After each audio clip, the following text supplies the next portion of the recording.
বিশেষ করে আমার দিল থেকে কিশোর, যুবক, নওজোয়ান, তরুণ, তাদের চরিত্র সংশোধন হোক, তারা সুন্দর হোক, তারা জিন্দেগি গঠন করুক, আগামী দিনের জন্য, ইসলামের জন্য তারা ফিকির করুক।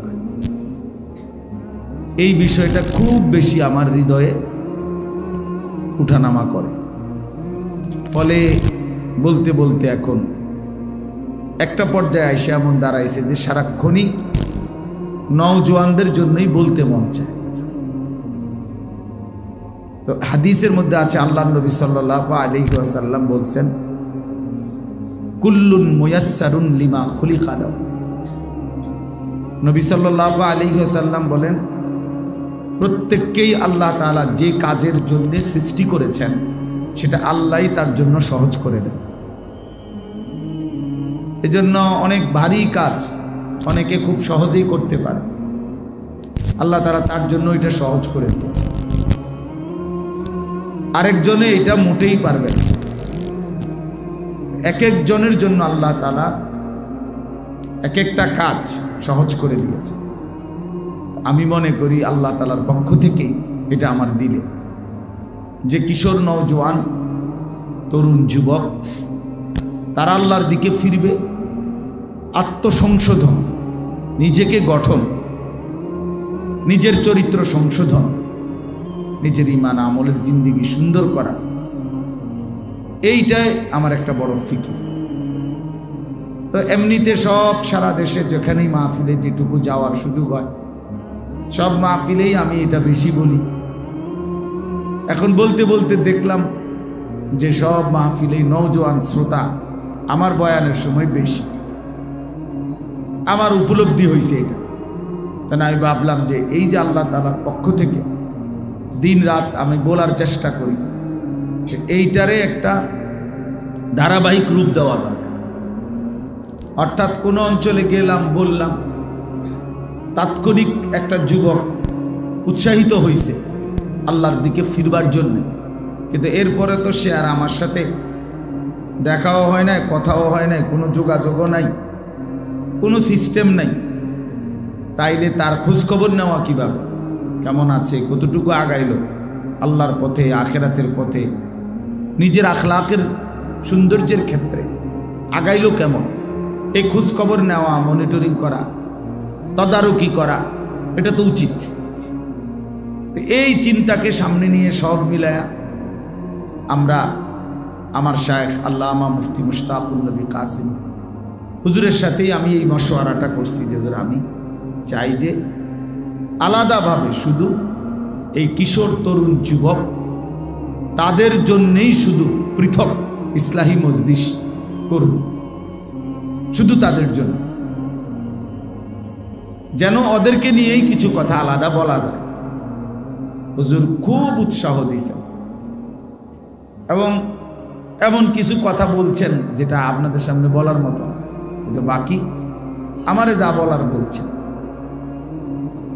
লম্বা সফর, আমি ঢাকা থেকে তখন সিলেট যাচ্ছিলাম হযরতের গাড়িতে করে, তখন বলছেন অনেক কিছু, বলছেন অনেক উৎসাহ দিয়েছেন, অনেক দিল থেকে উৎসাহ দিয়েছেন, সাহস যোগাইছেন।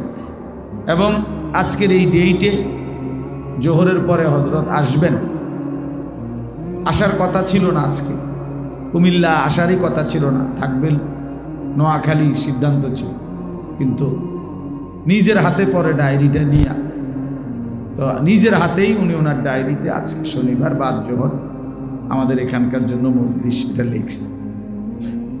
আল্লাহ যদি আনায়, আশা করি আসবে ইনশাআল্লাহ। তারপরও আমরা দোয়া চাই যে আল্লাহ তাআলা যেন হযরতকে আফিয়তের সাথে আমাদের মাঝে আনায়।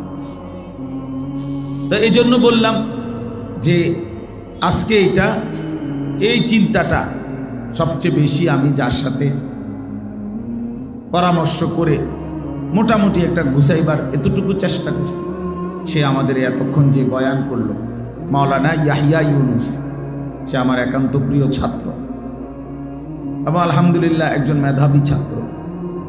ধারাবাহিকভাবে কওমি মাদ্রাসায় দাওরায়ে হাদিস পাশ করছে, সরকারি আলিয়া মাদ্রাসা থেকে কামিল পাশ করেছে, এবং কুষ্টিয়া ইসলামী ইউনিভার্সিটি থেকে অনার্স মাস্টার্স করা। আলহামদুলিল্লাহ, কিশোর নওজোয়ান নিয়ে তারও অনেক ফিকির। এরপরে আমাদের সাথে সম্পৃক্ত আরও কিছু নওজোয়ান আলেম, কমপক্ষে 10-12 জন এখানে আছে, যাদেরও আমরা একসাথে ফিকির যেটা যে আমরা এই কাজটাকে আরেকটু সুন্দর, আরেকটু শৃঙ্খলায় এবং ধারাবাহিকভাবে আমরা করতে চাই। অর্থাৎ আমাদের মাদ্রাসাতেও 3 মাস পরে হোক, 4 মাস পরে হোক, যেভাবে সুযোগ মিলে মাশওয়ারা করে ইসলাহি মজলিস শুধু কিশোর নওজোয়ানদের জন্য করব। একটা বিষয় হলো, কিছু কথা আছে, কিছু বিষয় আছে, বড় মাহফিলের চারিদিকে মাইক লাগায়, বাড়ি ঘরে মা বোন থাকে, বয়স্ক মুরব্বী শ্রোতা থাকে, নওজোয়ানকে অনেক কথা ওদের সামনেও বলা যায় না, যার কারণে কিছুটা বিব্রত বোধ করি। তো এই জন্য ভাবলাম যে শুধু নওজোয়ানের দুঃখ নওজোয়ানের কাছেই বলি, আলাদা। তো এই কারণে আলাদা আয়োজন, আলাদা ইন্তেজাম, আলাদা এই ফিকির। তো আমার দিলের তামান্না আল্লাহ তাআলাই করবেন, আল্লাহ চাইলেই হবে, আল্লাহ না চাইলে কিছুই হবে না। তো আল্লাহ তাআলা যদি করে, ইনশাআল্লাহ সারা বাংলাদেশে জেলা ভিত্তিক, উপজেলা ভিত্তিক, আমরা বিভিন্ন অঞ্চলেও ইনশাআল্লাহ কিশোর যুব ইসলাহি মজলিস করব ইনশাআল্লাহ। আল্লাহ তাআলা যেন তৌফিক দান করে।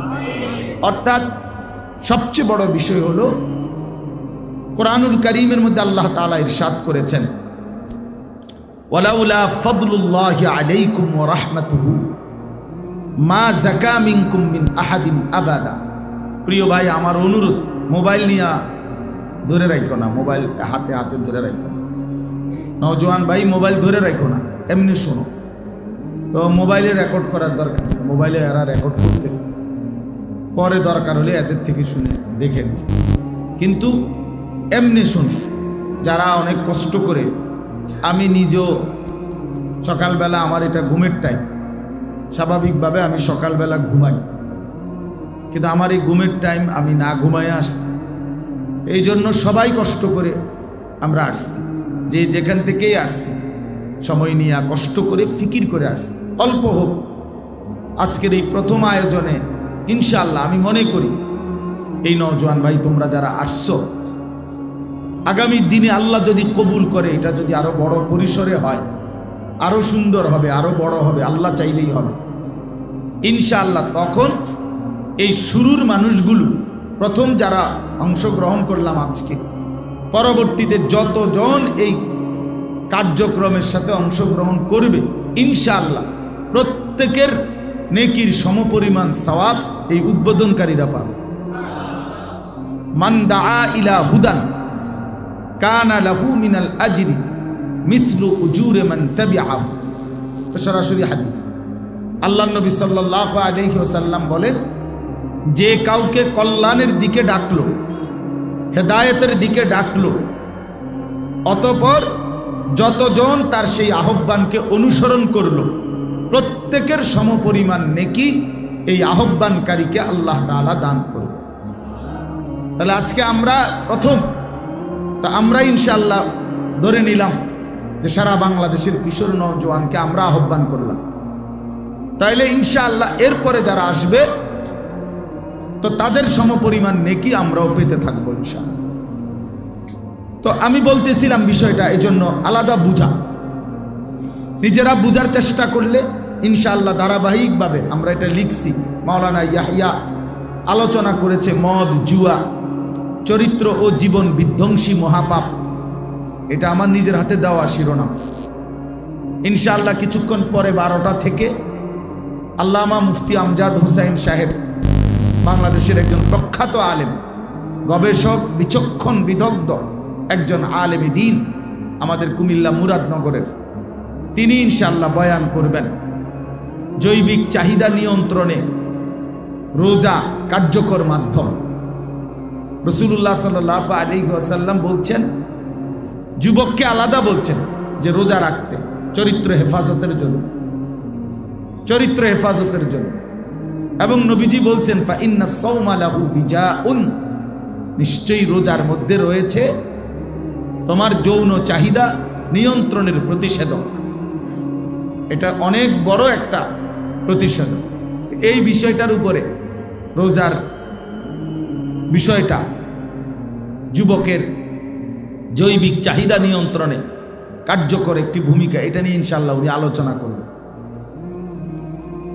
হযরত মাওলানা মুফতি ইউসুফ বিন ইকবাল বাংলাদেশের এখন বর্তমান সময়ের নওজোয়ান আলোচকদের মধ্যে একজন অন্যতম আলোচক, অনেক সুন্দর বয়ান করে সে মাওলানা।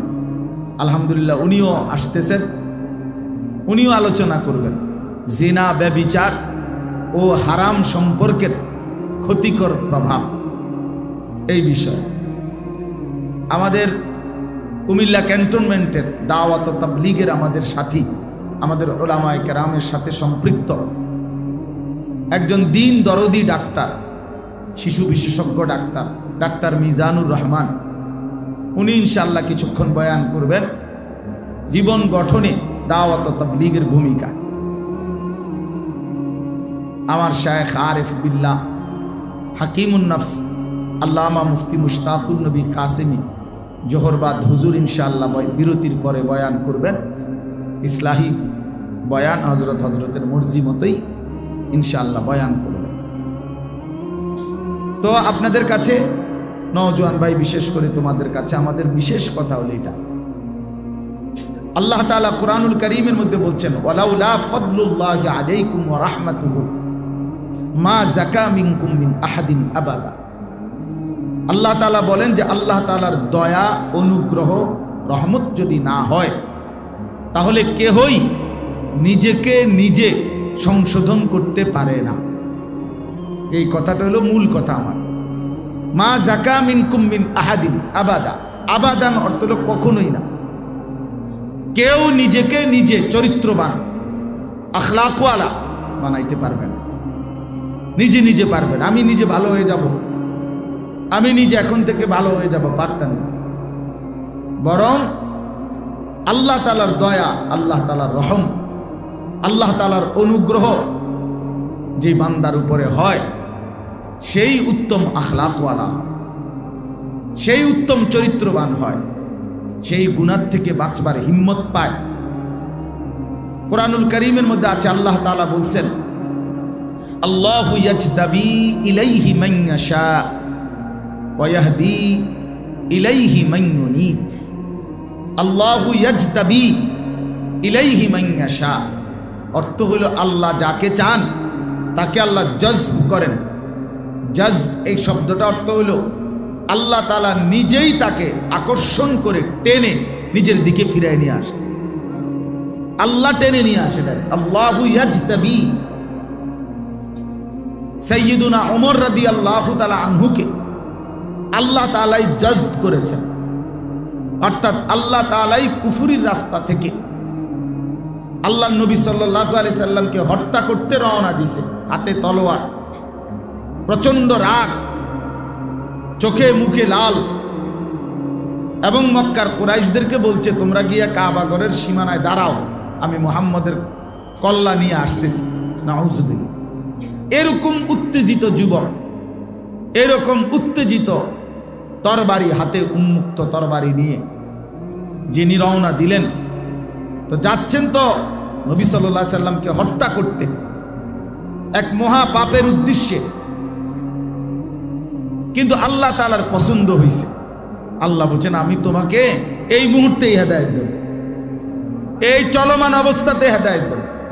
তো আল্লাহ তাআলা জজব করে আল্লাহ যেন টেনে হযরত ওমর রাদিয়াল্লাহু তাআলা আনহুকে তৎক্ষণাৎ এই পথে, এই অবস্থাতে আল্লাহ তাআলা তাকে কালেমার দৌলত দিয়ে নবী সাল্লাল্লাহু আলাইহি ওয়াসাল্লামের কাছে যখন এনেছেন, লম্বা ঘটনা, মানে আমি শুধু বুঝাইতে চাচ্ছি, কোন এনেছেন আল্লাহ নবী সাল্লাল্লাহু আলাইহি সাল্লাম এর সামনে সাহাবীরা যারা ছিল, কিতাবের মধ্যে আছে যে ওমর রাদিয়াল্লাহু তাআলা আনহুকে দেখেই সাহাবায়ে কেরাম দাঁড়ায় গেছে, প্রত্যেকেই তরবারি খাপের মধ্যে হাতে লাগাইছে, অর্থাৎ তারা বুঝছে ওমর এখন নবীজিকে আক্রমণ করবে। এই জন্য ওনারাও দাঁড়ায় গেছে রেডি হয়ে। কিন্তু আল্লাহ নবী সাল্লাল্লাহু আলাইহি সাল্লাম বলছেন, তোমরা থামো, আমি তার চেহারার মধ্যে ঈমানের নূর দেখতে পাচ্ছি, থামো, আসতে দাও তাকে। তো ওমর রাদিয়াল্লাহু তাআলা আনহু আসছেন, আল্লাহ নবী সাল্লাল্লাহু আলাইহি ওয়াসাল্লামের হাতে কালেমা পড়ছেন।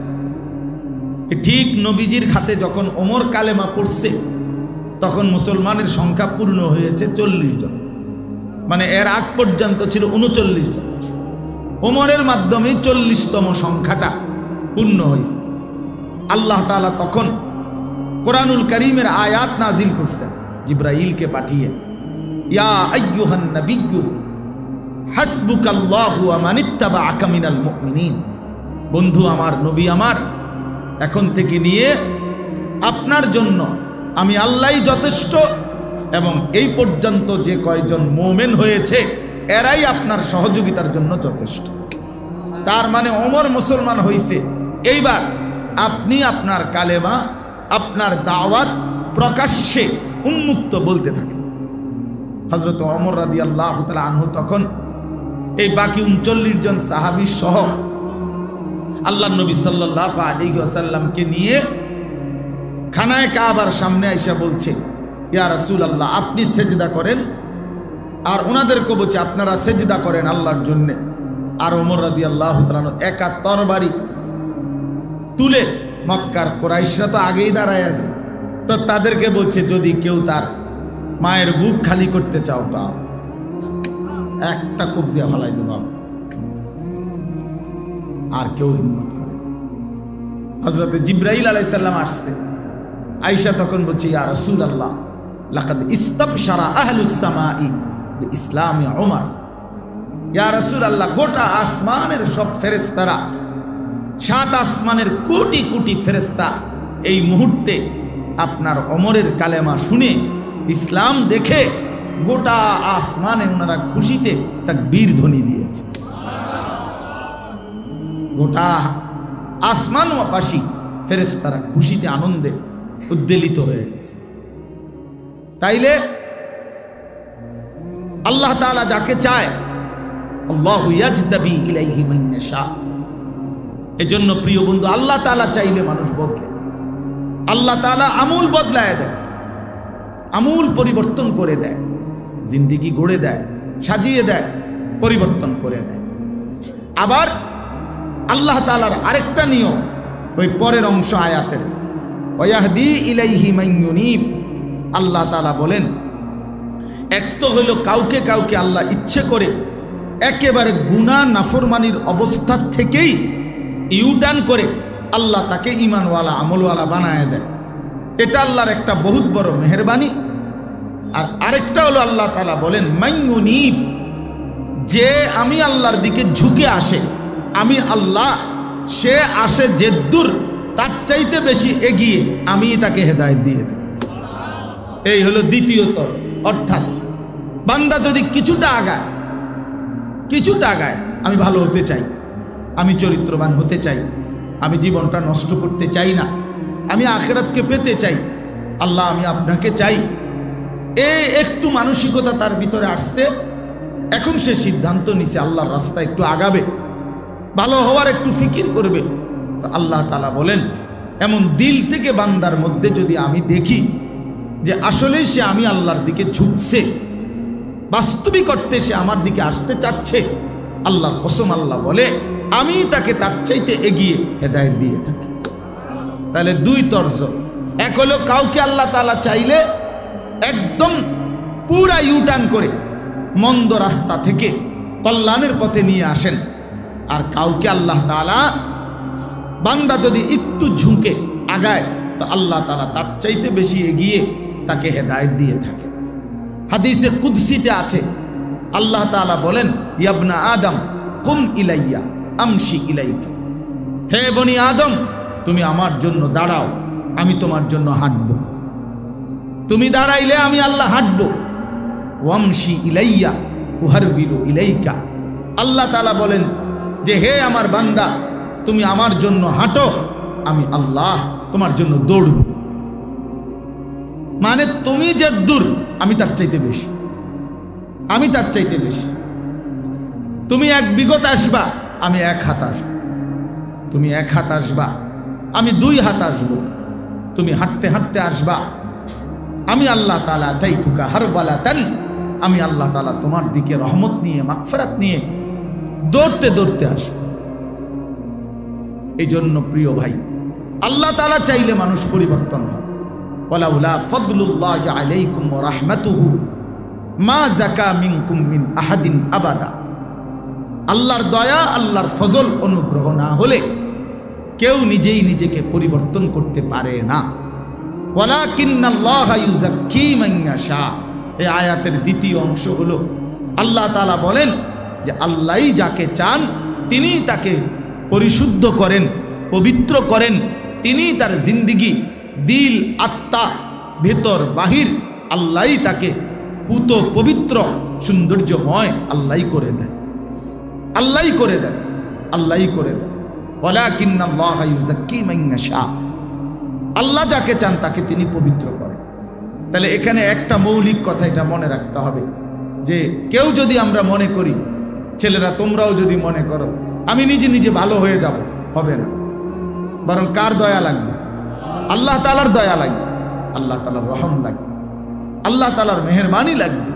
আর আল্লাহ নিজেই বলছেন আমি যাকে চাই তাকে আমি পবিত্র করে থাকি, তাকে আমি চরিত্রবান বানিয়ে থাকি, তাকে আমি উত্তম আখলাকওয়ালা বানিয়ে থাকি। আমি আল্লাহই তার দিল সুন্দর করে দেই। এখন আমি যেই প্রথম আয়াতটা পড়ছি খুতবার মধ্যে, সূরা আলে ইমরানের 164 নম্বর আয়াত, আল্লাহ তাআলা বলছেন এই যে আল্লাহ ফয়সালা নিছে, কথাটা খেয়াল করেন। আল্লাহ তাআলা যে ফয়সালা নিছে যে আমি পবিত্র করে থাকি, এখন সেই পবিত্র করাটা আল্লাহই করবেন। তো সেইটার জন্য আল্লাহ তাআলা কার্যকর যেই ব্যবস্থাটা রেখেছেন সেইটা হলো আল্লাহ তাআলা বলেন আমি আমার এই ঈমানদার বান্দাদের জন্য আমার সর্বশ্রেষ্ঠ রাসূল, আমার আখিরি বন্ধু, আমার প্রিয় নবী সাল্লাল্লাহু আলাইহি ওয়াসাল্লাম তাকে পাঠিয়েছি। লাকাদ মান্নাল্লাহু আলাল মুমিনিন। আল্লাহ তাআলা বলেন মুমিনদের উপরে আল্লাহ তাআলা সবচেয়ে বড় দয়া করেছেন। কি দয়া? এক ঈমানদারের উপরে, এক মুসলমানের উপরে।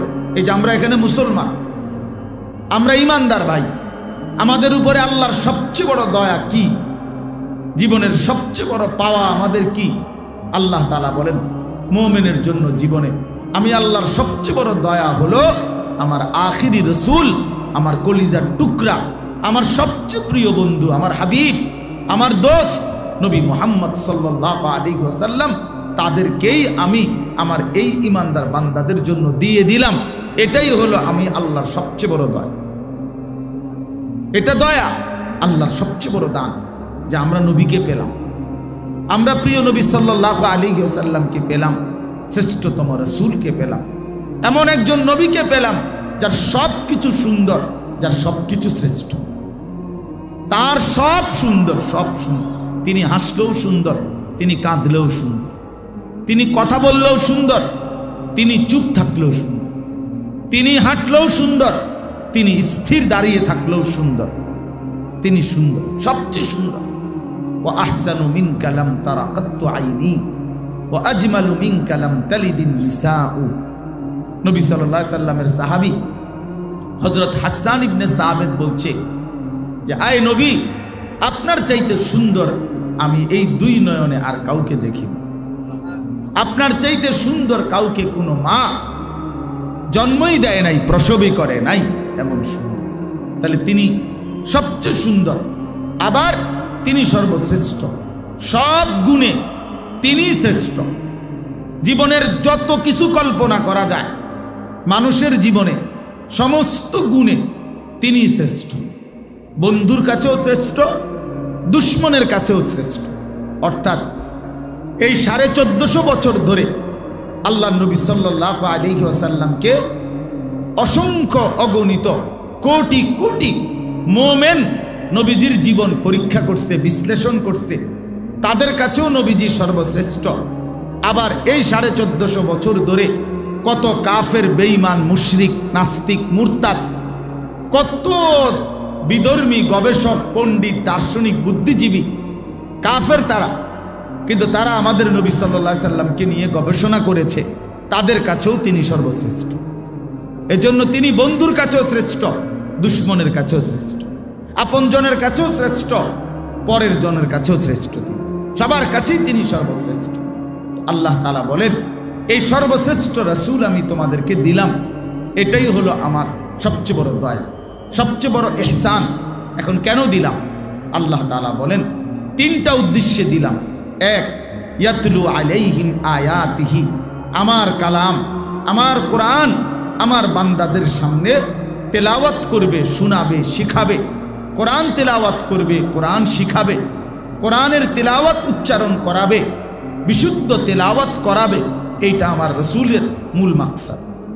2 নাম্বার, ওয়ায়ুযাক্কিহিম, এইটা বলার জন্য আমি বলছি। নবী সাল্লাল্লাহু আলাইহি সাল্লামের দ্বিতীয় দায়িত্ব, আল্লাহ তাআলা বলেন 23 বছরে আমি আমার রাসূলকে দিয়ে কি করলাম, কেন পাঠাইলাম? দ্বিতীয় জিম্মাদারি হলো ওয়ায়ুযাক্কিহিম, তিনি আমার বান্দাদের অন্তর পবিত্র করবেন, তাজকিয়া করবেন, ইসলাহ করবেন, সংশোধন করবেন। আমার বান্দাদের অন্তর থেকে সমস্ত মন্দ আখলাক, সমস্ত মন্দ স্বভাব দূরীভূত করে উত্তম স্বভাব দ্বারা সুসজ্জিত করে দিবেন, আখলাক দ্বারা সাজিয়ে দিবেন, জিন্দেগির দিলটা পরিশুদ্ধ করে দিবেন। এটা হলো তাজকিয়া। এটা নবী সাল্লাল্লাহু আলাইহি সাল্লামের 23 বছরের অন্যতম মিশন, দায়িত্ব। আর 3 নাম্বার হলো ওয়ায়ুআল্লিমুহুমুল কিতাবা ওয়াল হিকমা। আল্লাহ তাআলা বলেন তৃতীয় দায়িত্ব হলো, কেন আমি নবীকে দিলাম? তৃতীয় জিম্মাদারি হলো কোরআন এবং সুন্নাহর আলোকে আমার বান্দাদের পুরা জীবন তিনি হাতে কলমে শিখিয়ে দেবে, গঠন করে দিবে, জীবন গঠন করবে, এই উদ্দেশ্যে। তাহলে আমাদের প্রিয় নবী সাল্লাল্লাহু আলাইহি সাল্লাম এই পৃথিবীতে আসছেন 3টি মহৎ উদ্দেশ্যে। 1 নাম্বার, কোরআনুল কারীমের তেলাওয়াত উম্মতের সামনে পেশ করবেন, বিশুদ্ধ তেলাওয়াত উম্মতকে শিখাবেন, এই উদ্দেশ্যে। 2 নাম্বার, সমস্ত ঈমানদার উম্মতের অন্তরকে সমস্ত মন্দ স্বভাব থেকে দূর করে উত্তম স্বভাব দ্বারা সাজিয়ে দেবেন। 3 নাম্বার, কোরআন এবং সুন্নাহর আলোকে আল্লাহ তাআলার পছন্দ মাফিক জিন্দেগি হাতে কলমে প্র্যাকটিক্যাল তালিম শিখিয়ে দিবেন। প্রত্যেকটা জীবনের হাসি, কান্না, আনন্দ, বেদনা, রাত দিন, একাকী, প্রকাশ্য, ঘর সংসার, দেশ জাতি রাষ্ট্র রাজনীতি, একাকী জীবন, ব্যক্তিগত বিষয়, ওযু, ইস্তেঞ্জা, বসরা, পায়খানা, এরপরে স্বামী স্ত্রী, রাতের দিনের যাবতীয় বিষয়াদি, সকল বিষয় একেবারে একটা সুই একটা সুতা। আল্লাহ নবী সাল্লাল্লাহু আলাইহি সাল্লাম শিখাইছেন যে এই গ্লাসের পানি, নবী সাল্লাল্লাহু আলাইহি সাল্লাম শিখিয়েছেন উম্মতকে যে তিনি 3 ঢোকে 3 নিঃশ্বাসে পানি পান করতেন। প্রতিটা নিঃশ্বাস গ্লাসের মধ্যে ফেলতেন না, নিঃশ্বাস বাহিরে ফেলতেন। লা ইয়াতানাফাসু ফিল ইনা, আল্লাহ নবী সাল্লাল্লাহু আলাইহি সাল্লাম পাত্রে, গ্লাসে, জগে, মগে নিঃশ্বাস ফেলতেন না, এবং 3 নিঃশ্বাসে কমপক্ষে পানি পান করতেন। এরপরে আরো বেশি হইতে পারে, কিন্তু কমপক্ষে 3 নিঃশ্বাসে পান করতেন। তাহলে কি বোঝা গেল? বোঝা গেল আল্লাহ নবী সাল্লাল্লাহু আলাইহি সাল্লাম উম্মতের নিঃশ্বাসটা কেমনে ফেলবে এটাও ঠিক করে দিছে, এটাও ঠিক করে দিছে, নিঃশ্বাস পর্যন্ত ঠিক করে দিছে।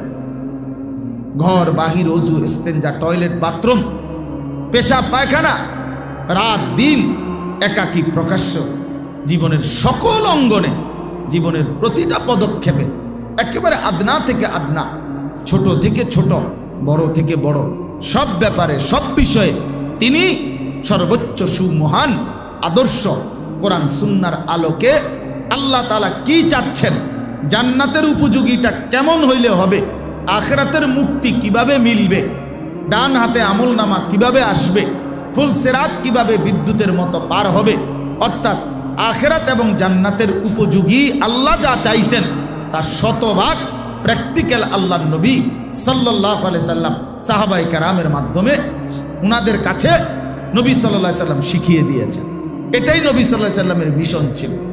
তাইলে প্রিয় ভাই, আমার বলার উদ্দেশ্য হলো, এবার আমি যে মূল বক্তব্যটা বলতে চাচ্ছি, ওই আয়াতের মাধ্যমে বললাম যে নিজেকে নিজে পরিবর্তন, বিশুদ্ধ আত্মশুদ্ধি করা যায় না, নিজে নিজে একাকী ভালো হওয়া যায় না। আল্লাহ বলেন আমার দয়া লাগবে, আমার অনুগ্রহ লাগবে, আমার মেহেরবানি লাগবে। আর আল্লাহর দয়া, আল্লাহর অনুগ্রহ হইল, আল্লাহ নিজেই বললেন আমার দয়া আমি আমার রসুলকে পাঠাইলাম। তাহলে আমার রসুলকে দিয়ে ওই যেই উদ্দেশ্য তাজকিয়া, অন্তর পরিশুদ্ধ করা, আত্মা বিশুদ্ধ করা, এটা আমি আল্লাহ আমার বন্ধুকে দিয়ে করাইলাম। তাইলে এখন আমাদের দায়িত্ব কি? আমাদের দায়িত্ব হলো দুইটা কথা।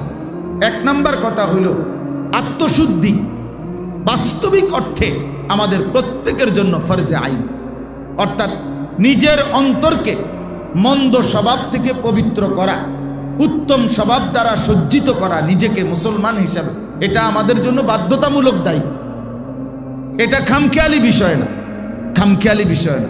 লোকের সামনে অথবা কখনো কখনো কারো সামনে একটু ভদ্রতা দেখাইলাম, একটু সুন্দর দুইটা বাক্য বললাম, এটাকে আখলাক বলে না, এটাকে আখলাক বলে না ভাই, আখলাক বলে না। আঙ্কেলের সামনে আপনি ভাই তোমার অসুবিধা হলে চেয়ারে বসো, চেয়ার নাও, আছে চেয়ার আছে তো নেও, সমস্যা নাই, চেয়ার নাও। তুমি বারবার মাথা উঠাইলে অন্যদের কষ্ট হয়, আর নয়তো এমনি বসো আসন ধরে, যেমনি সুবিধা হয়। তো এই জন্য বললাম যে এটা জরুরি, এটা আমার দায়িত্ব। আল্লাহ তাআলা কোরআনুল কারীমের মধ্যে বলছেন কাদ আফলাহা মান তাযাক্কা, সফল হয়েছে সে, মান তাযাক্কা, যে তার অন্তরকে পবিত্র করেছে।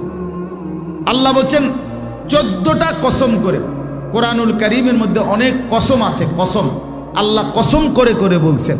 তন্মধ্যে একটা সূরাতে আল্লাহ তাআলা 14টা কসম করছে একসাথে, একসাথে।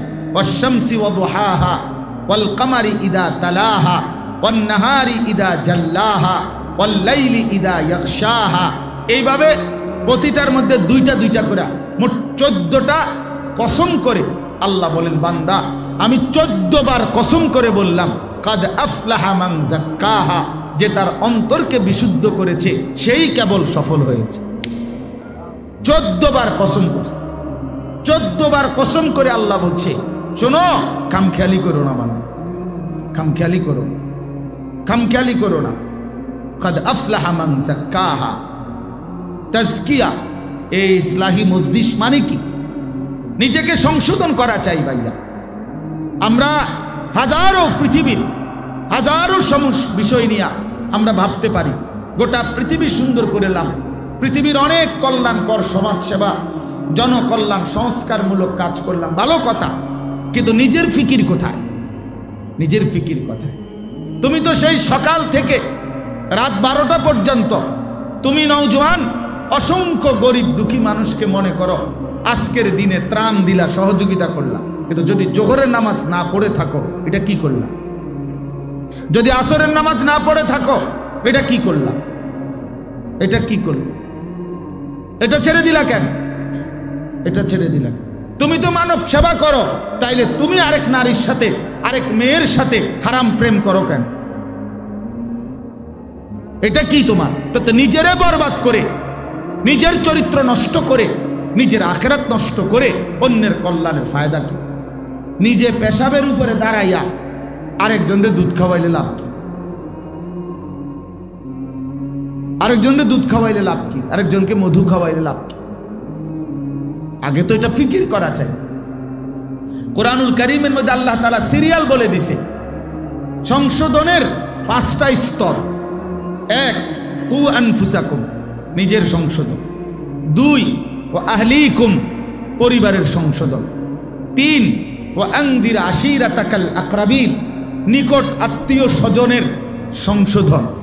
4 লিতুমদিরা উম্মাল কুরা ওমান হাওলাহা, নিজ এলাকা এবং এলাকার আশপাশের সমস্ত মানুষের সংশোধন। 5 উখরিজাত লিন-নাস তা'মুরুনা বিল মা'রুফি ওয়া তানহাউনা আনিল মুনকার, গোটা বিশ্ব মানবতার সংশোধন। কয়টা হইল? 5টা। এর মধ্যে 1 নাম্বার কি? বলো না ভাইয়া, 1 নাম্বার কি? তো তোমার ফিকির কই? তোমার ফিকির কই ভাই? তোমার ফিকির অনেক। আমরা প্রত্যেকেই এখন যদি আমরা বলি যে আপনারা প্রত্যেকেই 10,000 টাকা চাঁদা দিবেন, 5,000 টাকা চাঁদা দিবেন। সবগুলো টাকা একত্র করে আমরা গরিব দুঃখী মানুষকে বিভিন্ন জনকল্যাণমূলক কাজ করব। নিঃসন্দেহে ভালো কাজ, নিঃসন্দেহে ভালো কাজ, অনেক বড় সওয়াবের কাজ। কিন্তু বিষয়টা হলো এইটা মিলে যাবে, হয়তো এইটা টাকারও ব্যবস্থা হয়ে যাবে, কম্বলের ব্যবস্থাও হয়ে যাবে। কিন্তু আমরা যদি বলি চলেন সিদ্ধান্ত নেব আমরা 30 দিন, আমরা 60 দিন একটানা ফজরের নামাজ জামাতের সাথে পড়ব প্রথম কাতারে, এইখানে পাওয়া একটু কঠিন, এখানে পাওয়া কঠিন। আল্লাহর কসম, আমার কথা হলো এইটা, আমার এই মাকসাদ শুধু এইটা যে হ্যাঁ ভাইয়া, মানবের সেবা, মানুষের কল্যাণ, মানুষের উপকার অবশ্যই জরুরি, ভালো কাজ, কিন্তু নিজের সংশোধন আরো বেশি জরুরি, আরো বেশি জরুরি। আমি বদলাবো কোন দিন? আমার চরিত্র সুন্দর হবে কোন দিন? এই নওজোয়ান কিশোর বয়সে যদি 16 বছর, 18, 20 বছর বয়সে যদি একটা ছেলে এতটা চরিত্রহীন হয়ে যায়, 18 বছর বয়সে যদি নারী ছাড়া, নারীর ছবি ছাড়া, উলঙ্গ দৃশ্য দেখা ছাড়া তোমার একটা রাতও না কাটে, তো আগামীর ভবিষ্যৎ কি? আগামীর ভবিষ্যৎ কি? মাত্র 18 বছর বয়সে তুমি এত উলঙ্গ ছবি দেখে ফেললা, মাত্র 18 বয়সে তুমি এত বড় জঘন্য পাপগুলো করে ফেললা। ছি ছি ছি ছি। আমি তো জানি 16 বছর 18 বছর বয়সের ছেলেদের সাথেও তো আমার কথা হয়। এত অল্প বয়সী ছেলেও জিনা এবং ব্যভিচার, নারীর সাথে অসভ্যতায় একেবারে ভাইসা গেছে, ডুবে গেছে। আফসোসের বিষয়। হায় হায়, কল্পনা করে কিভাবে, কিভাবে এটা কিভাবে সম্ভব হইতে পারে? এটা কিভাবে মুসলমানের সন্তান এভাবে ভাইসা যাবে কেন? মুসলমানের সন্তান এভাবে চরিত্রহীন হবে কেন?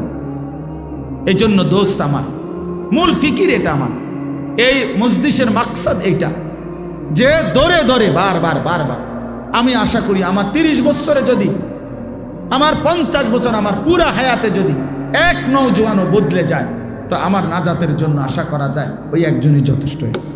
খালাস, আমি সংখ্যা দিয়ে করুম কি? আমার 10,000 ভক্ত জরুরি না ভাইয়া, 50,000 ভক্ত দিয়ে আমি করবোটা কি? 50,000 না, 50 লক্ষ মানুষ একত্রে স্লোগান দিয়ে আমারে যদি ক্যান্টনমেন্ট দিয়ে আসে, আর আল্লাহ তাআলা যদি বলে আনিস আমি নিলাম না তোমার, হ্যাঁ, তো কি হবে তখন? কি হবে তখন? এই পরিচিতি, এই সুখ্যাতি, এই সুনাম দিয়ে দোস্ত হবেটা কি? পৃথিবীবাসী তোমার চুল দেখলো, পৃথিবীবাসীকে তুমি ফেসবুকে প্যান্টের মডেল দেখাইলা, মোটর সাইকেলের মডেল দেখাইলা, আখলাক দেখাইবা কোন দিন? আখলাক দেখাও, আখলাক দেখাও, আখলাক দেখাও। মুসলমান আখলাক দেখাবে। এই পৃথিবীতে অসংখ্য, এই পৃথিবীর অসংখ্য অঞ্চলে মুসলমানের আখলাক দেখে লাখো মানুষ কালেমা পড়ে মুসলমান হয়েছে।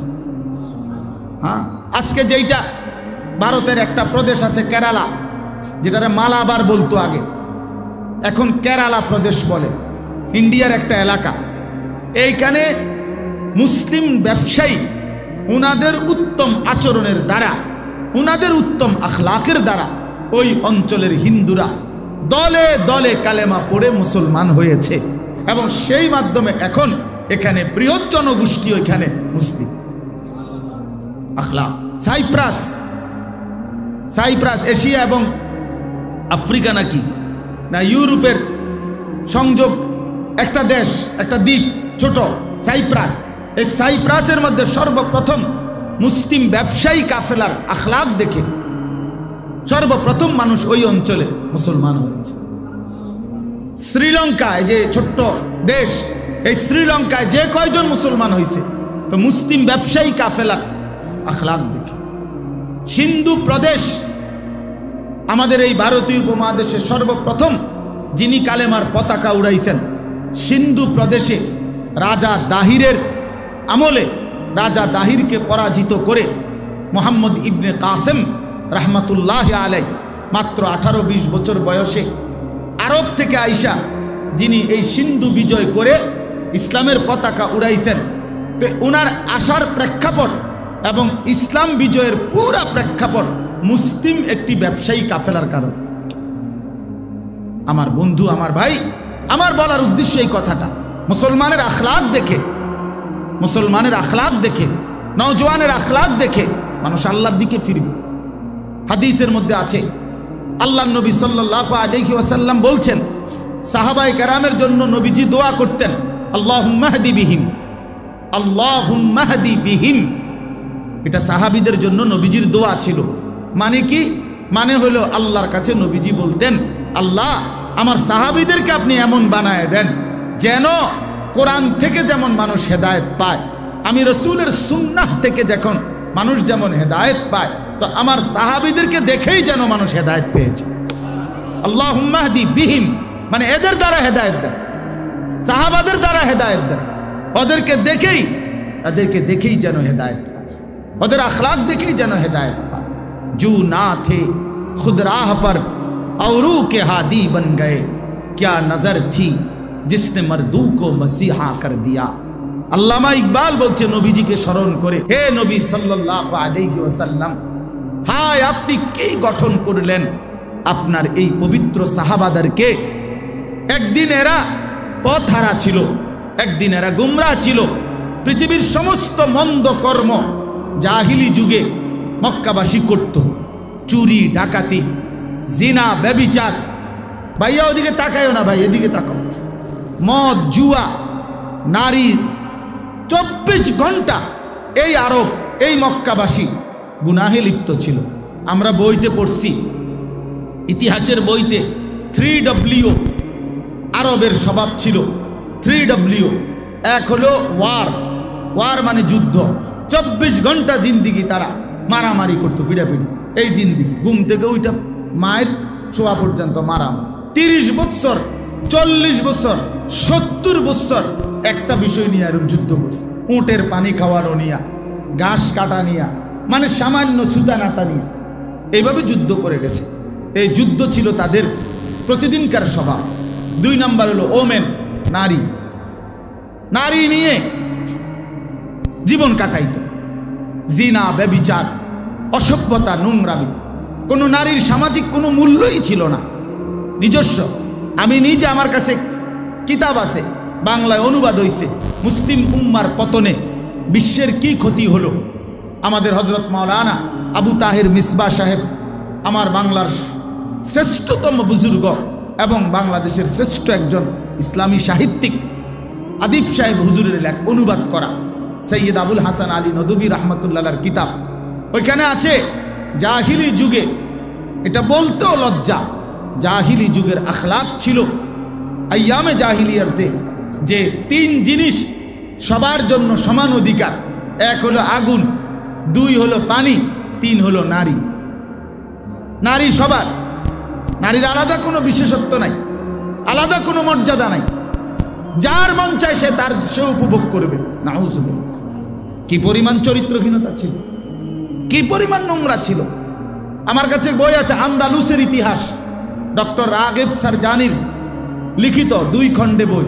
ওখানে স্পষ্ট আছে এক সময় জাহিলিয়াতের মানুষ এমন ছিল, এত জঘন্য ছিল, আপন ভাই বোন 2 জন একসাথে বকরি চড়াইতো, ছাগল চড়াইতো। 6 মাস পরে, 1 বছর পরে, নাউজুবিল্লাহ নাউজুবিল্লাহ, আপন ভাই কর্তৃক আপন বোন গর্ভবতী হয়ে ঘরে ফিরত। এত অসভ্য ছিল, এত চরিত্রহীন ছিল এরা, পথহারা ছিল। কি আল্লাহ চিনত না, আখলাক চিনত না, জিন্দিগির কিছুই চিনত না। কোনো মনুষ্যত্ব বলতে ছিল না তাদের, কোনো আখলাক ছিল না। এই পরিমাণ চরিত্রহীনতা ছিল। ওমেন, নারী মানে নারী ছিল 24 ঘন্টার উপভোগের পণ্য। এ তো জাহিলিয়াতের আখলাক। আর 3 নাম্বার হলো ওয়াইন। ওয়াইন মানে মদ। ওয়াইন মানে কি? মদ। এই ওয়ার, ওমেন, ওয়াইন, তো কয়টা ডব্লিউ হইল? 3W। এই 3টা ডব্লিউ, অর্থাৎ এই ছিল তাদের যে মদ। মদ আরবি ভাষায় মদের যত আইটেম, মদের যত নাম পৃথিবীর কোনো ভাষায় নেই। মদ বুঝানোর জন্য আরবি ভাষা শত শত নাম, শত শত নাম, শত শত নাম। মদের যত আইটেম জাহিলিয়াতে ছিল, আরবে ছিল, এখনো ইউরোপে এগুলা নাই, এত বেশি ছিল। মদ তাদের 24 ঘন্টা জীবনের সকল ক্ষেত্রে যেই কোনো কিছু, চা বিস্কুটের মতো তারা স্বাভাবিকভাবে মদ পান করত। তারা এত নিকৃষ্ট যেই মানুষগুলো ছিল, আল্লামা ইকবাল বলেন, হে নবী, যারা পথ হারা ছিল, যাদের কোনো আখলাক ছিল না, আপনার পবিত্র ছোঁয়ায়, আপনার স্পর্শে, আপনার মোবারক মেহনতে, আপনার চোখের পানির বরকতে, আপনার রাত জাগার বরকতে 23 বছরের আপনি দুয়ারে দুয়ারে আপনি মানুষের কাছে কাছে হাঁটছেন, কথা বলছেন, ফিরাইবার চেষ্টা করছেন। ফলে আজকে কি হলো? আওরু কে হাদি বন গয়ে। আজকে সেই মানুষগুলো যারা নিজেরা ছিল পথ হারা, আজকে তারাই হয়ে গেল লক্ষ মানুষের পথ প্রদর্শক। আজ তারা পথ দেখায়, এটা নামায়, আজ তারা পথ দেখায়। জু না থে খুদ রাহ পর আওরু কে হাদি বন গয়ে, যারা নিজেরাই পথ হারা ছিল। হযরত ওমর রাদিয়াল্লাহু তাআলা আনহু বলতেন, নওজওয়ান শোনো ভাইয়া, ওমর রাদিয়াল্লাহু তাআলা আনহু বলতেন যে আমি সেই ওমর, ইসলাম পূর্ব যুগে আমি এক মহিলার বকরি চড়াইতাম, বকরি চড়াইতাম। আমি কোনোদিন, ভাইয়া মোবাইলটা হাতে যাদের, এটা নামাও, মোবাইল নিয়ে ব্যস্ত হয়েও না ভাইয়া, নিষেধ করলাম না, এমনি শোনো মিয়া। তো বলতেছিলাম, হযরত ওমর রাদিয়াল্লাহু তাআলা আনহু বলতেন যে ইসলাম পূর্ব যুগে আমি মহিলার বকরি চড়াইতাম নির্ধারিত মজুরিতে, পারিশ্রমিকে, কিন্তু উনি বলেন আল্লাহর কসম, আমি কোনোদিন মহিলার বকরিটা সন্ধ্যাবেলায় আইসা গইনা বুঝাইয়া দিতে পারতাম না, ডেলি হারাই এলাইতাম, 2টা 4টা হারাই এলাইতাম। আমি বুঝতাম না কয়টা নিছিলাম, এখন কয়টা ফিরত আমার মন নাই, কি কয়টা নিছো কি জানি মন নাই, ভুলে গেছি। এরকম আলাবোলা ছিলাম আমি, এরকম সহজ ছিলাম, বুঝতাম না আমি, এরকম বোকা ছিলাম। কিন্তু আজ ইসলাম কোরআনের বরকতে, আল্লাহর নবী সাল্লাল্লাহু আলাইহি সাল্লামের বরকতে, যেই ওমর 50টা 100টা ছাগল গুছাইয়া রাখতে পারতাম না, আজ সেই ওমর আধা জাহানে বাদশাহী করে। ইসলাম আমাকে কোথায় পৌঁছায় দিছে, কোরআন আমাকে কোথায় পৌঁছায় দিছে, রাসূলুল্লাহ সাল্লাল্লাহু আলাইহি সাল্লামের সাহচর্য আমাকে কোথায় পৌঁছায়। এজন্য প্রিয় ভাই, আমার এই বই অনেক সুন্দর বই, ডক্টর রাগিব সারজানি, শোনো হে যুবক, এই অসাধারণ বই। উনি বলছেন, উনি কায়রোর, মিশরের একজন পৃথিবী বিখ্যাত দার্শনিক একজন, উনি বলছেন এই কথা যে আমি কায়রো ইউনিভার্সিটিতে, উনি বলছেন আমি যুব সমাজের সেমিনার হয়েছে, যুব সমাজের সমস্যাবলী এই শিরোনামে। উনি বলেন আমাকে তারা অতিথি হিসাবে বক্তব্য দেওয়ার জন্য যখন বলছে, আমি ব্যাপক প্রস্তুতি নিয়ে আসছিলাম। তো প্রথমে আমি তাদেরকে বললাম যে তোমরা ছোট্ট কাগজে আমার একটু লিখে জানাও যে তোমাদের সমস্যা কি। তিনি বলেন যে যুবকরা আমার কাছে যখন কাগজগুলো দিল, আমি কাগজগুলো দেখে তারা আমার কাছে যেই সমস্যা পেশ করলো, আমি আসমান থেকে পড়লাম যে হায়, আমি ভাবছি তাদেরকে নিয়ে কি, আর তারা ভাবতেছে কি। আমার ভাবনার সাথে তাদের ভাবনা আকাশ পাতাল ব্যবধান। ওখানে লিখছে উনি, প্রত্যেক যুবকের সবগুলো কাগজের খোলাসা সারাংশ ছিল বেকারত্ব, লেখাপড়া শেষে বেকার হওয়ার ভয়, বিয়ের আকাঙ্ক্ষা, অথচ এ সময়ে তাদের পক্ষে সামর্থ্যহীনতার কারণে তা অসম্ভব হয়ে ওঠে। যুবক যুবতীদের অবাধ মেলামেশার প্রেক্ষিতে তাদের যৌন আকাঙ্ক্ষা নাড়া দিয়ে ওঠা, দৃষ্টি নামিয়ে রাখতে কষ্ট হওয়া, জটিল শিক্ষা ব্যবস্থা ও তা কাজে না লাগার অনুভূতি, গোপন কু অভ্যাস, হাতের অপব্যবহার, নিজের আখলাকের অপব্যবহার, লজ্জাস্থানের অপব্যবহার ইত্যাদি, দরিদ্রতা, অর্থ সংকট, টাকা পয়সার টানাটানি, এক পেশে ভালোবাসা, মানে বুঝাইছে কেউ কেউ লিখছে আমি ওকে ভালোবাসি, ও আমার পাত্তাই দেন। আজ 3টা বছর ধরে আমি ওর পিছনে ঘুরি, আমি ছাগলের মতো বে বে করি, বে বে, ছাগল বে বে করে, মেয়ের পিছনে হে করে, অপদার্থ বলে কিভাবে। তো তো মাদক দ্রব্যের সয়লাব, নেশা, ধূমপান। এরপরে একজনের সমস্যা ছিল, সে মুঠোফোন মানে মোবাইল কিনতে চায়, বাবা দিচ্ছে না। মানে হযরত বলেন যে এই জাতীয় বিষয়গুলো ছেলেরা তাদের সমস্যা তুলে ধরছে। আর তিনি বলেন আমি ভাবতেছিলাম যা তাদের সাথে আলাপ করব। কথাটা খেয়াল করেন, যুবকদের সাথে উনি বলেন আমি ভাবতেছিলাম যুবকদের সাথে আলোচনা করব যে এই বিষয় নিয়ে। তারা মুসলিম যুব সমাজ, কায়রো বিশ্ববিদ্যালয়ে, আমি ভাবতেছিলাম তাদের সাথে আলাপ করব এই বিষয়গুলো কি, যে আজ অধিকাংশ মুসলিম দেশে শরিয়া আইন বাস্তবায়ন না হওয়া, মানবরচিত আইন ও নীতিমালার প্রতি আস্থাশীল হওয়া এবং কোরআন সুন্নাহ বিমুখ হওয়া, এই ব্যাপারে আমাদের নওজোয়ানদের কি কর্মসূচি হওয়া উচিত। আমি ভাবছিলাম এটা বলবো। 2, অনেক মুসলিম ভূখণ্ড অমুসলিম শক্তি কর্তৃক বেদখল হয়ে যাওয়া, যেমন বিশেষত ফিলিস্তিন, ইরাক, কাশ্মীর, চেচনিয়া, আফগানিস্তান। এসব ভূখণ্ডে মুসলমানরা অন্যায়, অবিচার, জুলুম, হত্যা, নির্মম অত্যাচারের শিকার। আফগানিস্তানের নাম লেখছে ওই সময়, এখন তো আলহামদুলিল্লাহ ইসলামী খেলাফত। মিডিয়া কর্তৃক ইসলামকে লক্ষ্য করে সাঁড়াশি আক্রমণ, প্রকাশ্যে রসুলুল্লাহ সাল্লাল্লাহু আলাইহি ওয়াসাল্লাম, বিশিষ্ট সাহাবায়ে কেরাম, আলেম ওলামাকে গালিগালাজ ও সমালোচনা করা হয়। প্রিন্ট ও ইলেকট্রনিক মিডিয়া তথা দৈনিক পত্র পত্রিকা, রেডিও, টেলিভিশন ও ইন্টারনেটে এই সমস্ত অশুভ কর্মের মহড়া আজ খুব স্বাভাবিক বিষয় হয়ে দাঁড়িয়েছে। এক্ষেত্রে আমরা কি করতে পারি? অর্থাৎ অধিকাংশ মুসলিম দেশ আজ অপরিশুদ্ধ ঋণে জর্জরিত। বাধ্যত এই ঋণ থেকে বেরিয়ে আসা তাদের পক্ষে প্রায় অসম্ভব।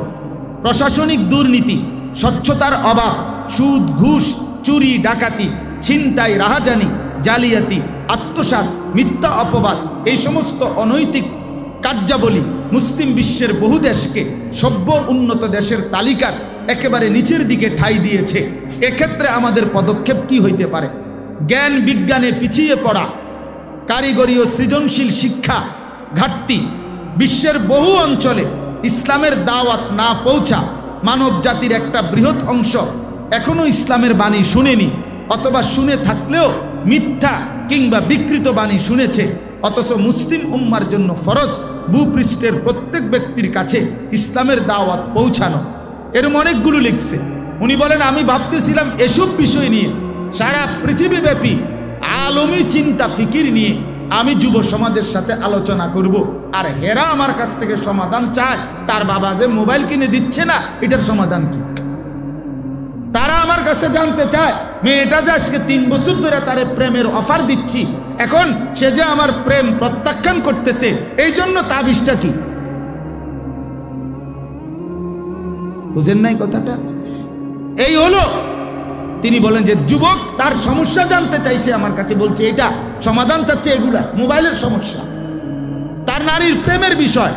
আর আমি ভাবতেছিলাম তাদেরকে নিয়ে গোটা পৃথিবীব্যাপী ইসলামের পুনর্জাগরণের স্বপ্ন। তা আমি কোথায়, তারা কোথায়? তারা কোথায়? আমাদের জেনারেশন কোথায়? এই জন্য বাপ, এই জন্য বন্ধু, এই জন্য দোস্ত, আমরা আত্মসংশোধন, নিজেকে গঠন, নিজের ঈমান, নিজের আখলাক, নিজের চরিত্র, নিজের জিন্দেগি যদি গঠন না করি দোস্ত, আগামী পৃথিবীতে ইসলামের বিজয় কিভাবে হবে? কিভাবে হবে? আমাদের যেই ফিলিস্তিনের হামাসের যে মুজাহিদ, যিনি শাহাদাত বরণ করেছিলেন ইয়াহিয়া সিনওয়ার রাহমাতুল্লাহি আলাইহি, এই মহান যোদ্ধা, এই যে কয়দিন আগে যিনি শহীদ হলেন, ইসরায়েলের এই ইহুদি কুত্তারা সর্বশেষ যখন ওনাকে ড্রোনে হামলা করে, শেষ মুহূর্তে উনি যখন লাস্টে টের পাইছে যে ওনার উপরে শেষ বোমাটা হামলা করবে, তখনও ওনার হাতে একটা ছোট লাঠি ছিল, ছড়ি ছিল।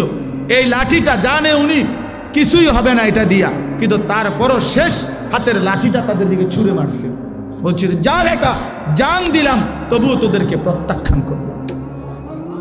কলিজার শেষ রক্ত দিও, কলিজার শেষ রক্ত দিছে, কিন্তু ইসলামের উপরে মজবুত ছিল, দ্বীনের উপরে মজবুত ছিল, দ্বীনের উপরে।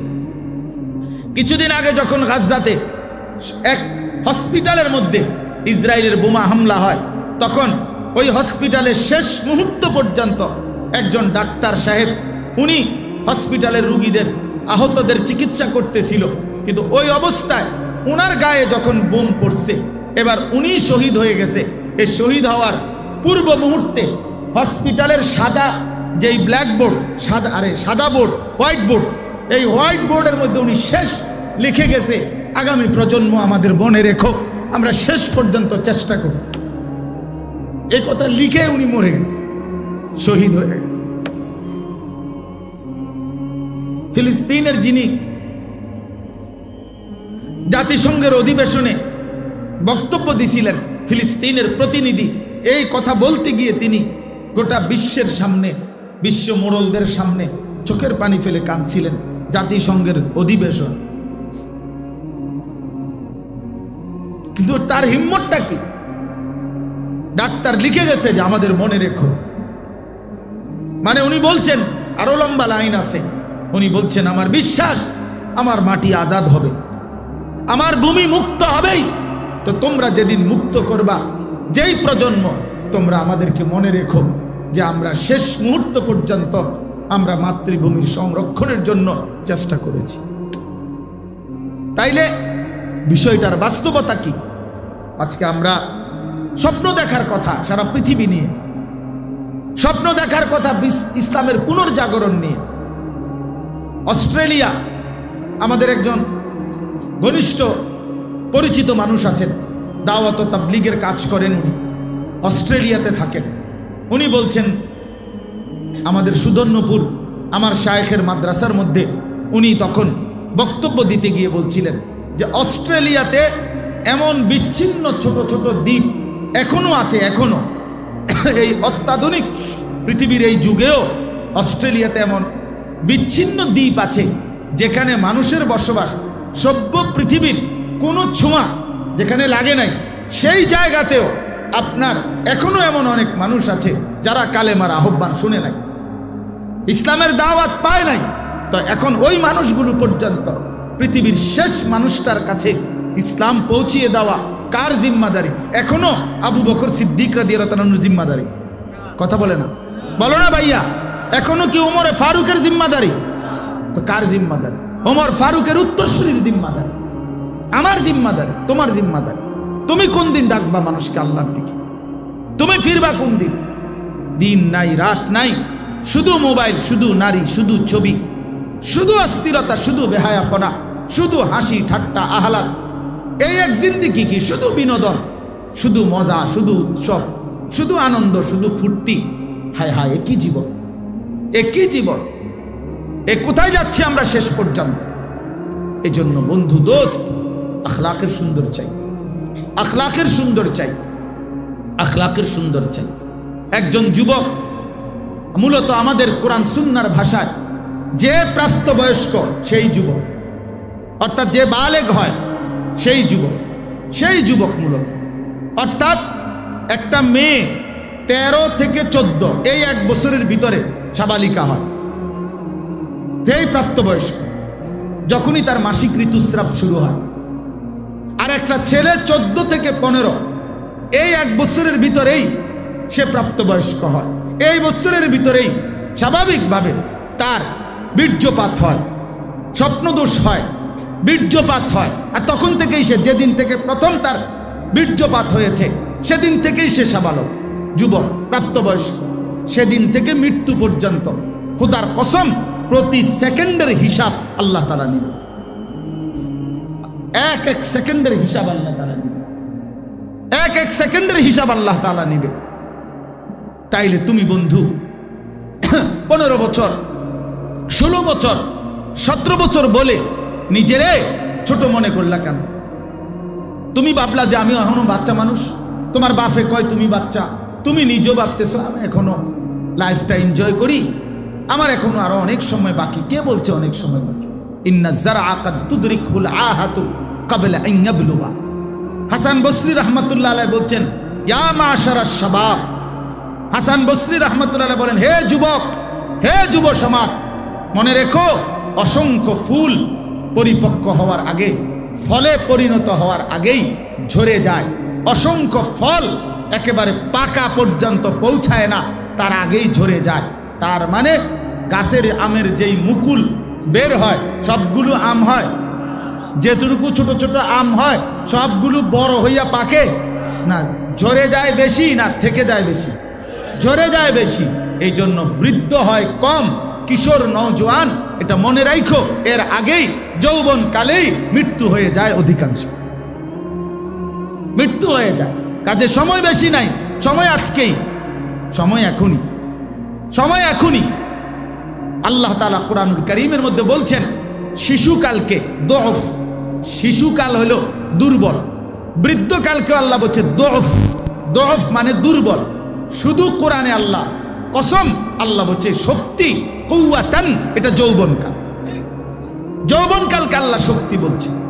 তাহলে যৌবনই মানে শক্তি, শক্তি মানেই যৌবন, শক্তি মানেই যৌবন। এই জন্য যৌবনকালে কেউ যদি নষ্ট হয়ে যায় পরে ঘুরে দাঁড়ানো কঠিন, পরে ঘুরে দাঁড়ানো। এই উঠতি বয়সে যে নষ্ট হয়ে যায়, চরিত্রহীন হয়ে যায়, গুনার মজা পাইয়া যায়, নারীর মজা, গুনার মজা, জিনার মজা, ব্যভিচারের মজা, অশ্লীলতার মজা, নিজের হাত নিজের লজ্জাস্থানকে নাপাক ব্যবহার করার মজা, এই অসভ্যতা যে মজা পেয়ে যায় ফিরে আসা কঠিন হয়ে যায়, কঠিন হয়ে যায় দোস্ত। এই জন্য বন্ধু 16 বছর ছোট না, 17 বছর ছোট না।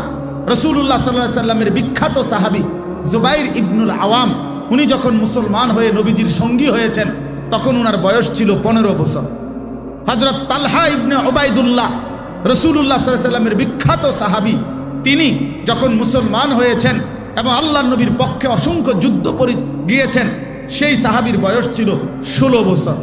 আল্লাহর নবী সাল্লাল্লাহু আলাইহি সাল্লাম উহুদের যুদ্ধের দিন সর্বপ্রথম যার হাতে তীর তুলে দিয়ে বলছে তুমি বেঈমানের দিকে প্রথম তীর মারো, তার নাম হলো হযরত সাদ ইবনে আবি ওয়াক্কাস রাদিয়াল্লাহু তাআলা আনহু। উনি ছিলেন 17 বছরের যুবক তখন। এই 17 বছর বয়সে ওনার হাতে প্রথম তীর দিয়ে আল্লাহর নবী বলছেন দুশমনের দিকে প্রথম তীর তুমি মারো। আর একটা কথা জবান দিয়ে বলছে যেটা নবীজি এই একবারই জীবনে বলছে, এক যুবককেই শুধু নবী একবার বলছে জীবনে, ইরমি সাদ ফিদাকা আবি ওয়া উম্মি, সাদ দুশমনের দিকে তীর মারো, মুহাম্মদের মা বাপ তোমার জন্য কুরবান, আমার মা বাপ তোমার জন্য কুরবান। এটা রাসূলুল্লাহ সাল্লাল্লাহু আলাইহি ওয়াসাল্লাম আর কাউকে কোনোদিন বলে না। সাহাবীরা বলতো নবীজিকে ইয়া রাসূলুল্লাহ আমার মা বাপ আপনার জন্য কুরবান হোক, কিন্তু নবী একবার শুধু এক যুবককেই বলছেন যুবক তোমার জন্য মুহাম্মদের মা বাপ কুরবান হোক। তাইলে 17 বছর বয়সে ছিলেন, 17 বছর বয়সের হযরতে সাদ ইবনে আবি ওয়াক্কাস, হযরতে উসামা ইবনে যায়েদ রাদিয়াল্লাহু তাআলা আনহু। আল্লাহর নবী যখন সর্বশেষ ইন্তেকালের পূর্বে যুদ্ধের যে শেষ কাফেলা নবীজি সিরিয়াতে রোমানদের বিরুদ্ধে পাঠিয়েছিলেন, তখন ওই যুদ্ধের সেনাপতি বানাইছেন হযরত উসামাকে। তখন ওনার বয়স 18 থেকে 20 বছর। আবু বকর, ওমর, ওসমানের মতো বড় বড় জলিলুল কদর বয়স্ক সাহাবীরা, যারা যোদ্ধা, যারা ইতিপূর্বের সব যুদ্ধে অংশগ্রহণকারী, এমন দক্ষ অভিজ্ঞ যোদ্ধারা থাকার পরেও, বয়স্ক সাহাবীরা থাকার পরেও আল্লাহর নবী সাল্লাল্লাহু আলাইহি সাল্লামের আখিরি পাগড়ি, আল্লাহর নবীর শেষ সেনাপতি এক নওজোয়ান, শেষ। এরপরে আর কাউকে নবীজি যুদ্ধের ময়দানে পাঠান নাই, এরপরে তিনি ইন্তেকাল করেছেন। শেষ নওজোয়ানের মাথায় আল্লাহর নবী পাগড়ি মাথায় দিয়া পরায় দিয়া এই 20 বছরের উসামাকে বলছেন আগামীর নওজোয়ান, আগামীর ইসলাম তোমাদের হাতে তুলে দিলাম, তোমরা আগায় নিও, তোমরা আগায় নিও। এই জন্য বন্ধু ছোট মনে করো না, তোমরা 16 বছর ছোট না, তুমি পূর্ণ বয়স্ক, তুমি প্রাপ্তবয়স্ক, তোমরা যারা সাবালক তোমরা প্রাপ্তবয়স্ক, তুমি ছোট না। তুমি মানসিকতার দিক থেকে ছোট হইতে পারো, কিন্তু বয়সে তুমি ছোট না। তোমার রুচি ছোট হয়ে গেছে, তোমার ফিকির ছোট হয়ে গেছে, তোমার জিন্দেগি ছোট হয়ে গেছে। তুমি মনে করেছো সামান্য বিলাসিতা, সামান্য নারী, সামান্য ছবি, একটা মোবাইল, একটা মোটর সাইকেল, বন্ধুদের সাথে একটু আড্ডা দেওয়ার সুযোগ, এরই নাম জিন্দেগি। না বন্ধু, এটা তোমার মানসিকতার ছোট, এ তোমার মানসিকতা ছোট। তুমি স্বপ্ন দেখবা বড়, তুমি স্বপ্ন দেখো বড়, সারা পৃথিবী নিয়ে স্বপ্ন দেখো যে আমি সারা পৃথিবীতে আমার মালিকের কালেমা পৌঁছায় দেব, সারা পৃথিবীতে। হযরত মাওলানা ইলিয়াস রাহমাতুল্লাহ আলাইহি কখনোই এটা কি তখন ভাবছিলেন যে আজ সারা পৃথিবীতে আলমীভাবে দাওয়াত ও তাবলীগের এই মেহনত ছড়িয়ে যাবে? কিন্তু স্বপ্ন দেখছিলেন, আশা করছিলেন, স্বপ্ন দেখেছিলেন যে একদিন পৃথিবীর দিক দিগন্তে পৌঁছে যাবে। হযরত মাওলানা ইলিয়াস রাহমাতুল্লাহ আলাইহি এত বেশি অসুস্থ ছিলেন যে পড়ালেখার জীবনে উনি ঘন্টার পর ঘন্টা মাথা নিচের দিকে দিয়ে উপর হয়ে শুয়ে থাকতেন। এত দুর্বল, এত অসুস্থতা ওনার ছিল যে ঠিকমতো পড়তেও পারতেন না। হযরত মাওলানা ইয়াহইয়া কান্দলভি মানে ইলিয়াস রাহমাতুল্লাহ আলাইহির বড় ভাই ইয়াহইয়া কান্দলভি রাহমাতুল্লাহ আলাইহি, উনি খুব অসুস্থ অবস্থা থেকে যখনই একটু ভাল লাগতো তো একটু বই নিয়ে খুলতেন। তখন ইয়াহইয়া কান্দলভি রাহমাতুল্লাহ বলতেন, ইলিয়াস ফইরা তুমি আর কিরবা, তোমার যে শরীর, হ্যাঁ শুধু শুধু কি লেগা পড়বা, হ্যাঁ তুমি তো মরেই যাইবা, এমনি তোমার দিয়ে তার কিচ্ছু হবে না। তখন ইলিয়াস রাহমাতুল্লাহ বলতো, ভাইজান আমি তো এটা বিশ্বাস করি আমারে দিয়া কিছুই আর হবে না, তো এই জন্য না ফইরেই আর লাভ কি, কদ্দুর পড়ি, যেহেতু আমারে দিয়ে কিছু হইতো না আমিও বুঝছি, কারণ আমার যে শরীর, আমি যে অসুস্থ, আমারে দিয়ে কিছু হবে না, কিন্তু এরপরও একটু পড়ি। সেই মানুষটা সারা পৃথিবী আলোড়িত করে দিয়েছে। যুগ জামানা বদলে দিতে চাই না হাজার জন, এক মানুষই আনতে পারে জাতির জাগরণ। একজনই পারে, একজনই চাইলে, এক বুক হিম্মত থাকতে হয়, এক অদম্য সাহস থাকতে হয়। এজন্য নওজোয়ান ভাই, আমি আজকে ইনশাআল্লাহ আবার সুযোগ হলে জোহরের পরে আসরের আগে আবার কথা বলবো ইনশাআল্লাহ, কিন্তু আজকে আমার এটুকু প্রথম কথা যে আমার শুধু ফিকির এটা, আমি বুঝাইতে পারলাম কিনা যে আমাদের নিজের আখলাক, নিজের চরিত্র, নিজের জিন্দিগি গঠন হওয়া দরকার কিনা? বলো না ভাইয়া, দরকার কিনা? তুমি বদলাও ইনশাআল্লাহ, আগামীর পৃথিবী বদলে যাবে ইনশাআল্লাহ, সারা পৃথিবীতে কালেমার পতাকা উঠবে ইনশাআল্লাহ। হ্যাঁ, নওজোয়ান অসম্ভব সম্ভাবনাময়। আল্লাহ তাআলা যুবকদের প্রশংসা করছেন, নবীজিকে বলছেন, মক্কার কাফেররা নবীজিকে বলছে, মুহাম্মদ তুমি ওই যুবকদের ঘটনাটা শোনাও, যারা তোমার পূর্বে এক যুগে যারা গুহার মধ্যে আশ্রয় নিছিল, ওই যুবকদের গল্পটা বলো দেখি, তাইলে আমরা মাইনা নেব তোমার। কোরআন শরীফের আয়াতের মধ্যে আছে, আল্লাহ তাআলা বলছে, বন্ধু ঘটনাটা আমি শুনাই। আল্লাহ নিজে বলছে, বন্ধু ঘটনা বহুত মজাদার ঘটনা, বন্ধু আমি শুনাই। নাহনু নাকুসসু আলাইকা নাবাআহুম বিল হক, ঘটনা আমি শোনাচ্ছি, আপনি শুনেন আমার থেকে, আমি আল্লাহ ঘটনা শুনাই। তো আল্লাহ তাআলা বড় মায়া করে ঘটনা শুরু করছে এভাবে, ইন্নাহুম ফিতিয়াতুন, ওরা না ছিল একদল যুবক, আমানু বিরাব্বিহিম, ওরা আমার উপরে ঈমান আনছিল, 7 যুবক, ওয়াজিদনাহুম হুদান, বাকি যা হেদায়েত, বাকি যা কল্যাণ সব আমি তাদের বাড়ায় দিছি, বাকিটা আমি বাড়ায় দিছি। ওয়ারাবাতনা আলা কুলুবিহিম, আমি আল্লাহ তাদের কলিজার ভিতরে ঈমান শক্ত করে রশি দিয়া বাঁধা দিছি যে পৃথিবী নড়ে যাবে। আমার মামা একবার আমার মা নাস্তা দিয়া ডেকচির মধ্যে আমার বোনের বাড়ির দিয়ে আসতে কইছে, সাইকেল পিছনে বাইন্দা। আমার মামায় আমার এটা সাইকেলের পিছনে রশি দিয়া বান দিয়া দিছে ডেকচিটা। এগুলারে মিজান ভাই কুড়া কয়, আর এই যে বাচ্চা হইলে, বোনের বাচ্চা হইছে, আর লাড়ু লাড়ু লাড়ু বানায়া ডেকচির মধ্যে কইরা দিছে। আমার মামা এটারে বান দিয়া দিছে। তো মায় বলছে আর কি, মামারে ভাই শক্ত করে বান দিয়া দিও। তো মামায় বলছে, বোন সাইকেল ভাঙ্গা যাইতে আরে মাগর এই বান খুলতো না পারে, ঠিকই আপনার মাঝখানে আমি সাইকেল থেকে পইরা, রাস্তার থেকে নিচে সাইকেল সহ বইরাইয়া পইরা, আরো মানুষ মিলে আমারে উঠাইছে, সাইকেল উঠাইছে, রাস্তা উঠাইছে, মাগার দেখছি জায়গা। ওয়ারাবাতনা আলা কুলুবিহিম, আল্লাহ বলছে ঈমান আমি কলজার মধ্যে বাইন্ধা দিছি একদম।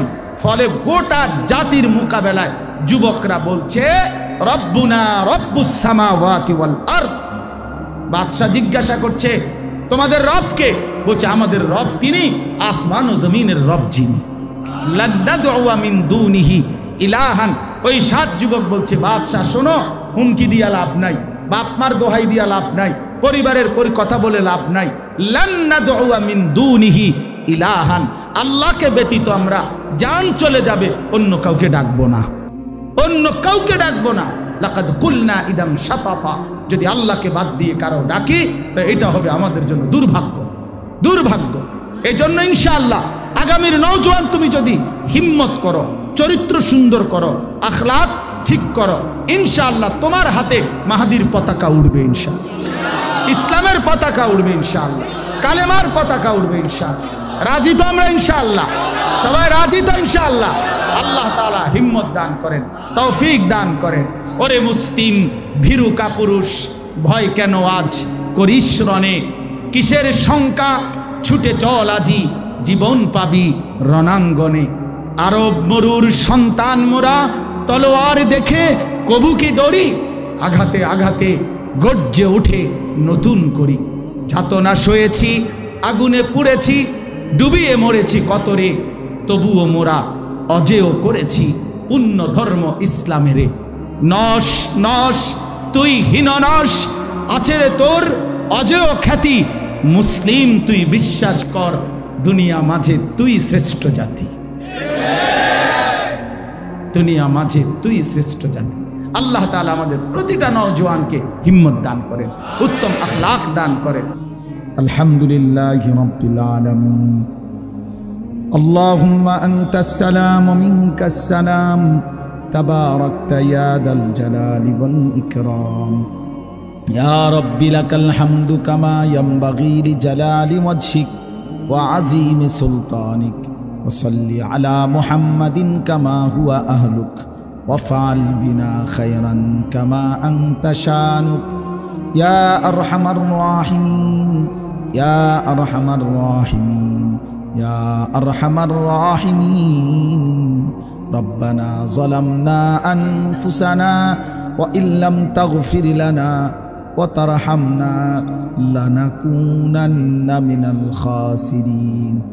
ربنا آتنا في الدنيا حسنة وفي الآخرة حسنة وقنا عذاب النار. ربنا لا تزغ قلوبنا بعد إذ هديتنا وهب لنا من لدنك رحمة إنك أنت الوهاب. ربنا وآتنا ما وعدتنا على رسلك ولا تخزنا يوم القيامة إنك لا تخلف الميعاد. ربنا اصرف عنا عذاب جهنم إن عذابها كان غراما إنها ساءت مستقرا ومقاما. رب ارحمهما كما ربياني صغيرا رب ارحمهما كما ربياني صغيرا. ربنا هب لنا من أزواجنا وذرياتنا قرة أعين واجعلنا للمتقين إماما. مولاي كريم رب كريم মেহেরবান মাওলা, রাত গভীরে আমরা গুনাহগার গোলাম আপনার শাহী দরবারে হাত উঠাইলাম। অনেক বেশি গুনাহ মাওলা, পেছনের জিন্দিগি নাফরমানিতে ভরা মাওলা, অন্ধকারেই জীবন নাফরমানিতে ভরে গেছে মাওলা। আল্লাহ চোখ বন্ধ করলেই ভয় হয়, ঘুম যেতেই ভয় হয়। যদি ঘুম আর না ভাঙ্গে, চোখ যদি আর না মেলে, এত গুনাহ নিয়ে কবরে যাব কেমনে মাওলা? হাসরের ময়দানে দাঁড়াবো কেমনে মাওলা? নবীজির সুপারিশ চাইব কেমনে মাওলা? হাউজে কাউসারের পানি তো মিলবে না মাওলা। আপনি মাফ করে দেন, মাফ করে দেন, আজই মাফ করে দেন, এখনই মাফ করে দেন, হায়াতে থাকতেই মাফ করে দেন, কবরে যাবার আগেই মাফ করে দেন। আপনি রহমান, আপনি রহিম, আপনি গফফার, আপনি গফুর, আপনি মাফ করে দেন। আযাব দিলে আপনার কোনো লাভ নাই, মাফ করে দিলে আপনার কোনো ক্ষতি নাই। মাফ করিলে আপনার কমবে না, মাফ না পেলে আমাদের উপায় থাকবে না। আল্লাহ মাফ করে দেন, দেন মাওলা, আমার এই মাফ করে দেন, আমার এই মাফ করে দেন। আমার বন্ধুদেরকে মাফ করে দেন, আমার বাবাদেরকে মাফ করে দেন, আমার নওজোয়ান ছেলেদেরকে মাফ করে দেন। আল্লাহ, নওজোয়ান ছেলেরা বোঝে নাই মাওলা, গুনাহ তো করেই ফেলেছে মাওলা, আজ আপনি মাফ করে দেন। আপনার ভালোবাসায় দাঁড়িয়েছিল, আপনার ভালোবাসায় দাঁড়িয়েছিল মাওলা, আপনি এই দাঁড়ানো কবুল করে নেন। ছেলেগুলোকে নামাজি বানিয়ে দেন, চরিত্রবান বানিয়ে দেন, মোবাইলের আসক্তি থেকে বাঁচান, নারীর আসক্তি থেকে বাঁচান, জিনা ব্যভিচারের আড্ডা থেকে বাঁচান, মদ জুয়ার আড্ডা থেকে বাঁচান। আমার সন্তানদেরকে ফিরাইয়া দেন, আমার ভাইদেরকে ফিরিয়ে দেন, আমার সন্তানদেরকে ফিরিয়ে দেন। বাবা চাচা বয়স্কদেরকে আরো বেশি নেক আমলের তৌফিক দেন। মা বোনদেরকে পর্দা পুশিদা দান করেন। সমস্ত কবরবাসীদেরকে মাফ করে দেন, কিয়ামত পর্যন্ত কবরের আযাব মাফ করে দেন। অসুস্থ বিমারি যারা শিফা করে দেন, প্রত্যেকের কামাই রুজিতে হালাল বরকত দান করেন। বিদেশের জমিনে প্রবাসে যারা সহি সালামতে নিরাপদে রাখেন মাওলা, যে যেই মাকসাদে দোয়া চেয়েছে সকলের নেক মাকসাদ পূরণ করে দেন। আল্লাহ, ছেলেদের আয়োজন, মসজিদ কমিটির আয়োজন, মহল্লাবাসীর আয়োজন, এই মাহফিলখানা কবুল করে নেন। মাহফিলের প্রতিটা দান, সাদাকা, বুদ্ধি, সহযোগিতা, পরামর্শ সব কিছুর উত্তম বিনিময় দান করেন। আল্লাহ, সকলকে কবুল আর মনসুর করে নেন। ওলামায়ে কেরামকে হায়াত দারাজ করেন, সকলের উপরে রহম করম করেন, প্রত্যেকের নেক মাকসাদ আপনি পূরণ করে দেন। আল্লাহ, অভাব দূর করে দেন। রমজান পর্যন্ত হায়াত ভিক্ষা দান করেন। আল্লাহ, রমজান পর্যন্ত পৌঁছিয়ে দেন, পৌঁছিয়ে দেন, পৌঁছিয়ে। আর অল্প কয়েকটা দিন মাওলা, বঞ্চিত কইরেন না, মাহরুম কইরেন না, এতটা কাছে এনে কবরে নিয়েন না মাওলা। আল্লাহুম্মা বারিক লানা ফি রাজাব ওয়া শাবান ওয়া বাল্লিগনা রমাদান ওয়া বাল্লিগনা রমাদান ওয়া বাল্লিগনা রমাদান।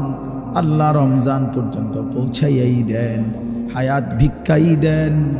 আল্লাহ, রমজানের চাঁদ দেখাইয়েন মাওলা, রহমত মাগফিরাত নাজাত নসিব করিয়েন। আল্লাহ, সারা দেশ কবুল করে নেন, সারা পৃথিবীর মজলুম মুসলমানকে বিজয় দান করেন।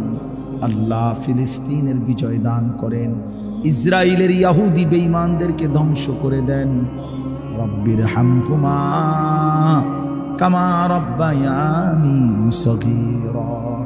সুবহান রাব্বিকা রব্বিল ইজ্জাতি আম্মা ইয়াসিফুন ওয়া সালামুন আলাল মুরসালিন ওয়ালহামদুলিল্লাহি রাব্বিল আলামিন।